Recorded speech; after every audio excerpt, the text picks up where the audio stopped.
For decades, the main goal in marketing was pretty simple, right? Get noticed, build awareness. But what if that entire playbook is, well, obsolete? Today, we're going to break down a really powerful framework that argues the future of brand building isn't about renting attention anymore. It's about earning something way more valuable: belief. And really, this one slide says it all. We're talking about a massive shift from the left side of the screen to the right. It's the huge difference between constantly paying for temporary eyeballs, that's what rented attention is, and building a permanent asset that you actually own: conviction. It's a huge change in how we think. So let's dig into why it's so absolutely necessary right now.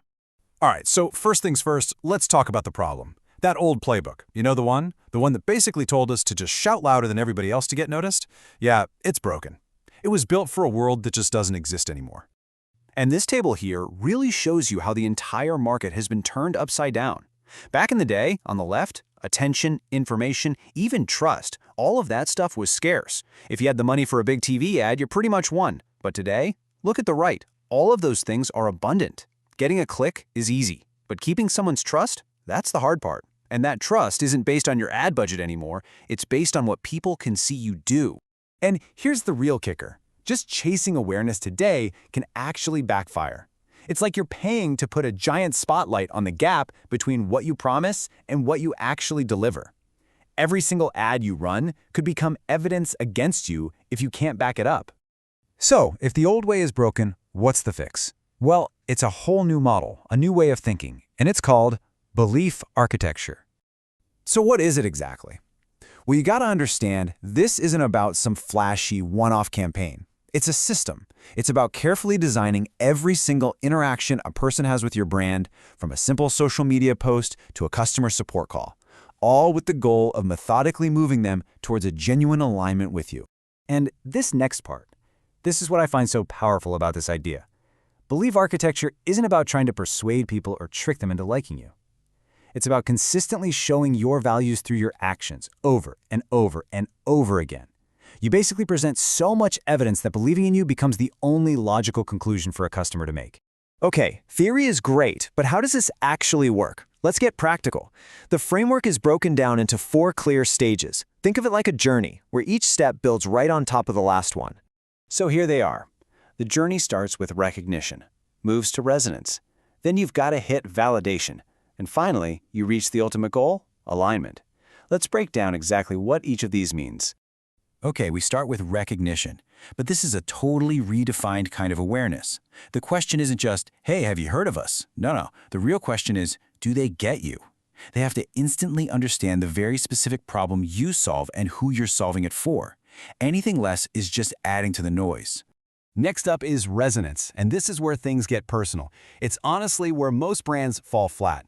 It's that magic moment when a customer thinks, yes, that's me, they understand my world. Your brand needs to feel like it fits into their identity, like it's a tool that helps them become the person they want to be.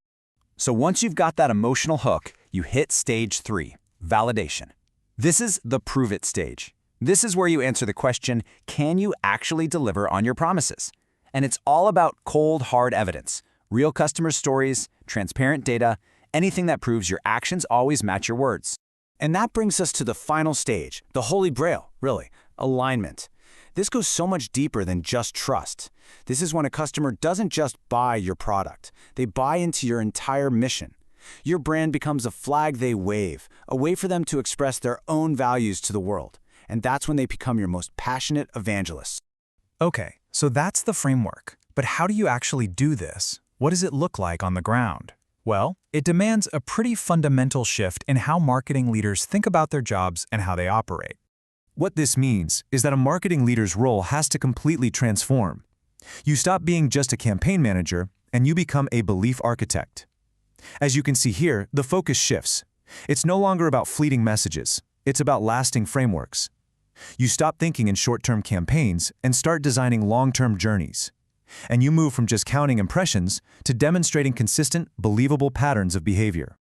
And here's the thing, and this is so important. You can't fake this. You cannot go out and build belief on the outside if it doesn't already exist on the inside.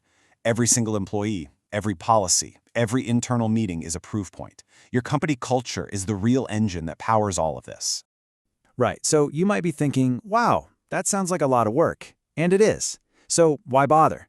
Let's talk about the payoff. Because in today's world, this isn't just a nice to have. It's pretty much a requirement for survival. Let's break this down like an investment. Think about it. Awareness, on the left, is an expense that loses value over time. It depreciates. The second you stop paying for those ads, it's gone. You're just renting it. But belief? That's an asset. It actually appreciates. Once you've earned it, it compounds, generating loyalty and advocacy that you truly own. And if you're still not convinced, let's throw AI into the mix. Because AI is basically a massive amplifier for this entire trend. It's turning all that basic awareness content into a cheap commodity anyone can make. But you know what AI can't fake? Authentic belief that's built on real-world consistent actions. In fact, AI makes it easier than ever for customers to instantly spot any gap between what a brand says and what it actually does. So, what does that leave us with? It leads to a pretty bold conclusion. In this new world, supercharged by AI, there might only be one sustainable strategy left for a brand. And that one strategy is making absolutely sure your promises and your delivery are in perfect, observable alignment. That is the very core of belief architecture. So I want to leave you with one final question to really think about for your own work. Take a hard look at your brand, at your company. Are you just building a temporary audience by renting their attention? Or are you doing the much harder, but far more rewarding work of architecting true believers?